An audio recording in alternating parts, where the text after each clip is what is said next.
ये जानकारी केवल शिक्षा के लिए है। अपने स्वास्थ्य के बारे में कोई भी फैसला लेने से पहले डॉक्टर से सलाह लें। ये जानकारी किसी भी इलाज का विकल्प नहीं है। इस चैनल के उपयोग से उत्पन्न होने वाली किसी भी चोट, हानि या क्षति के लिए इस चैनल के निर्माता या योगदानकर्ता उत्तरदायी नहीं है। छोटे बच्चों में ख़ास तौर से 1 साल से कम उम्र के बच्चों में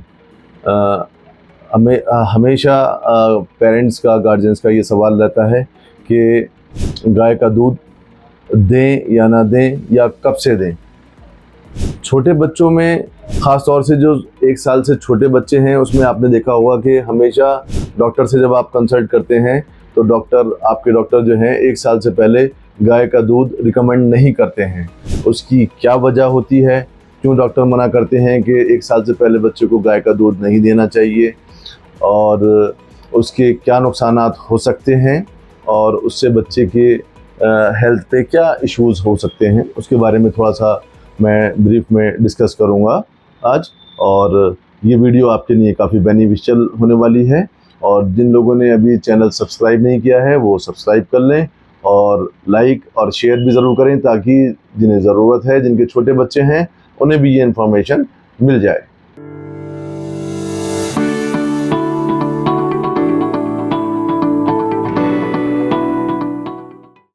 जैसे कि सभी डॉक्टर ये बताते हैं आपके कि 6 महीने तक तो सिर्फ एक्सक्लूसिवली ब्रेस्ट फीडिंग ही कराना है। उसका तो कोई नेमो बदल ही नहीं है, उसका कोई कम्पिटिटिव नहीं है। सिर्फ 6 महीने तक बच्चे को एक्सक्लूसिवली माँ का ही दूध पिलाना चाहिए। लेकिन कुछ पेरेंट्स के सवाल ये रहते हैं कि माँ का दूध कम है या माँ वर्किंग है, जॉब में है, तो हम बच्चे को जो है गाय का दूध लगा दें। और कई बार ऐसा होता है कि गाय का दूध पहले से ही खुद से ही बिना डॉक्टर के मशवरे के अर्ली स्टेज में ही बच्चे की पैदाइश के कुछ दिनों बाद से ही शुरू कर देते हैं। तो मैं आपको बता देना चाहता हूँ कि गाय के दूध में जो प्रोटीन होता है उसका लेवल बहुत ज़्यादा होता है। अगर कंपेयर करें ह्यूमन मिल्क से या बच्चे की माँ के दूध से, उसमें जो प्रोटीन होता है कंपैरेटिवली माँ के दूध में, गाय के दूध में जो प्रोटीन होता है वो काफ़ी ज़्यादा क्वांटिटी में होता है, क्योंकि वो प्रोटीन जो है वो गाय के बछड़े के लिए बना है। गाय के बछड़े को आपने देखा होगा कि वो तुरंत ही खड़ा हो जाता है और बहुत जल्दी ही चलने लगता है, उसे प्रोटीन की रिक्वायरमेंट बहुत ज़्यादा रहती है। तो कुदरत ने उसी हिसाब से उसे डिज़ाइन किया है उसके प्रोटीन को। जबकि माँ के दूध में जो प्रोटीन होता है वो इतना ज़्यादा हाई लेवल पे नहीं होता है कंपैरेटिवली, जो बच्चे को आसानी से डाइजेस्ट भी हो जाता है। बच्चे के इंटेस्टाइन आसानी से डाइजेस्ट कर लेती हैं, उसका किडनी पे भी कोई असर नहीं पड़ता है। जबकि अगर हम बात करें गाय के दूध की, तो गाय के दूध में जैसे मैंने बताया प्रोटीन बहुत ज़्यादा होता है। बच्चे की आंतें बहुत ज़्यादा नाजुक होती हैं स्टार्टिंग में, तो वो उसे डाइजेस्ट करने में काफ़ी ज़्यादा इश्यूज़ आ सकते हैं। किडनी पे भी उसका बैड इफ़ेक्ट हो सकता है। तो एक बात तो ये रही।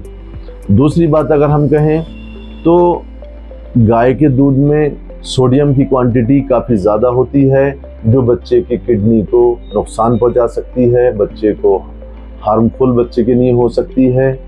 इसी तरीके से अगर हम तीसरी बात कहें तो बच्चे को जो अगर गाय का दूध देते हैं हम, तो गाय के दूध में आयरन की क्वांटिटी बहुत कम होती है कंपैरेटिवली जो माँ के दूध में होती है।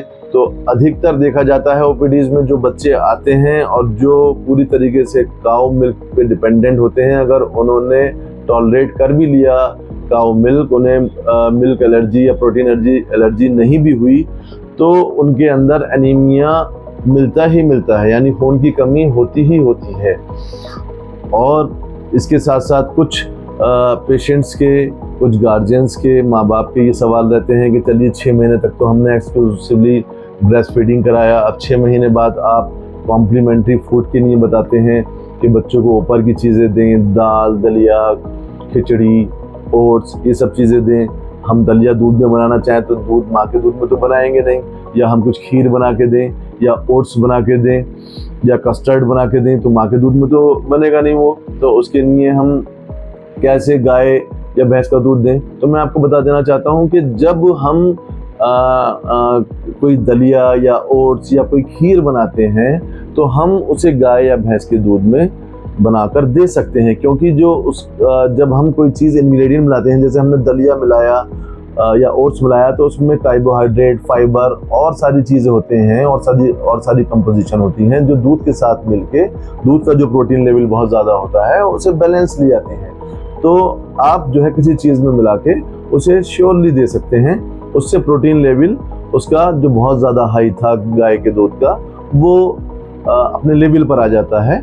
तो आप ये सब चीज़ तो मिलाकर दे सकते हैं। लेकिन हाँ, इंडिविजुअली आप अगर 6 महीने के बाद भी डायरेक्ट गाय का दूध या भैंस का दूध देना चाह रहे हैं, गाय के दूध की अभी हम बात कर रहे हैं, अगर हम बफेलो फीड की बात करें तो उसमें प्रोटीन लेवल और ज़्यादा हो जाता है, जो कि बहुत ज़्यादा बच्चे को हार्मफुल हो सकता है।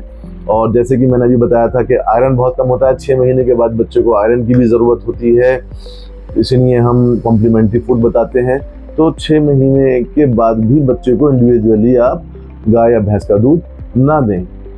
अब सवाल ये आता है कि डॉक्टर साहब माँ का दूध बच्चे को मिल नहीं पाया, तो मजबूरी में आपने जो है वो फार्मूला फीड दिया था।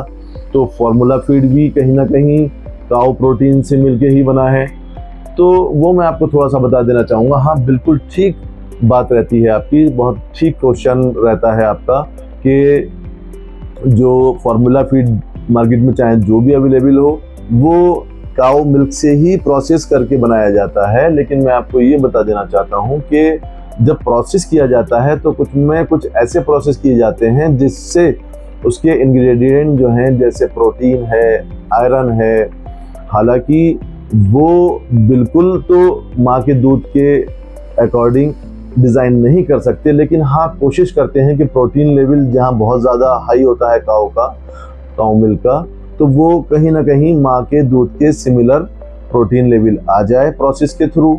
Iron level, sodium potassium level भी उसी रेशो में आ जाए जो ह्यूमन मिल्क का होता है। तो कंपैरेटिवली वो उससे प्रोटीन एलर्जी होने के चांसेस बहुत ना के बराबर होते हैं फार्मूला फीड से।